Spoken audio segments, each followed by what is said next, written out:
রাসূলুল্লাহ জান্নাতি পোশাক কে সর্বপ্রথম পাবে, কে পরবে?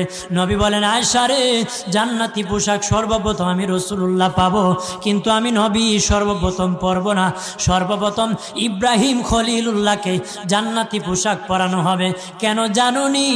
ইব্রাহিম নবীকে নমরুদের আগুনে যখন ফেলে দেওয়া হয়েছিল, দুনিয়ার সব ছেড়ে দিয়েছিল, বাড়ি ছেড়ে দিয়েছিল, সম্পদ ছেড়ে দিয়েছিল, মা বাবা ছেড়ে দিয়েছিল, এমনকি গায়ের জামাও যখন খুলে নেয়, ইব্রাহিম কয়েক কাপড় ছেড়ে দিতে পারি, আমার আসমানের মালিককে ছেড়ে দিতে পারি না।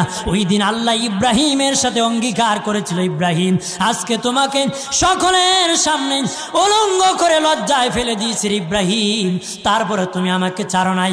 আমি কিয়ামতের দিন সকলের সামনে মুসলমান, বেঈমান, কাফের, নাস্তিক যারা তোমাকে উলঙ্গ করেছিল তাদের সামনে আমি আল্লাহ আনুষ্ঠানিকভাবে তোমাকে কাপড় পরায়া দিব।